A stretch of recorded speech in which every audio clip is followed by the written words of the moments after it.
Hello and আসসালামু আলাইকুম everyone. আজকে শেয়ার করব জলপাইয়ের আচারের রেসিপি।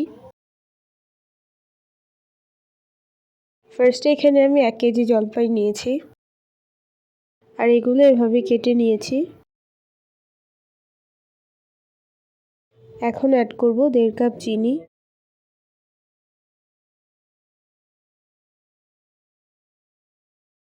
ভিনেগার দিব 1/3 কাপ, লবণ 1 চা চামচ। এখন মিক্স করে নিব।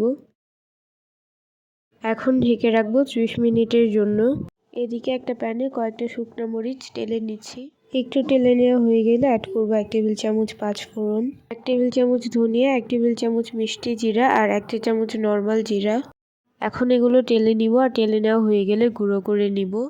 আধা ঘন্টা পর এখন জলপাইগুলো একটা প্যানে নিয়ে নিচ্ছি আর এতক্ষণে চিনিগুলো গলে গেছে। অ্যাড করছি 1 টেবিল চামচ মরিচের গুঁড়া আর যে মশলাগুলো টেলে গুঁড়া করে নিয়েছিলাম সেখান থেকে 1 টেবিল চামচ দিয়ে দিচ্ছি আর কয়েকটা রসুনের কোয়া দিয়ে দিলাম। এখন ভালোভাবে মিক্স করে নিব।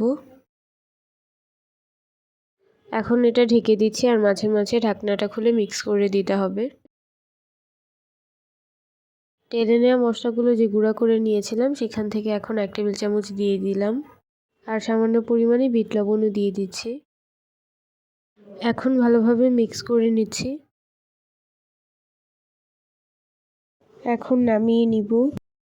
সো খুব ইজিলি বানানো হয়ে গেল জলপাইয়ের আচার। আই হোপ রেসিপিটি আপনাদের ভালো লেগেছে। ভালো লাগলে অবশ্যই লাইক দিবেন।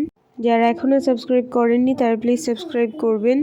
আর এই আচারটা আপনারা যে কোনো প্লেন পাত্রে রেখে নর্মাল ফ্রিজে 5 থেকে 6 মাসের জন্য সংরক্ষণ করতে পারবেন। রেসিপিটি ভালো লাগলে আপনাদের ফ্যামিলি অ্যান্ড ফ্রেন্ডসদের সাথে শেয়ার করবেন। সবাই খুব ভালো থাকবেন। Stay happy and stay safe. Allah Hafiz.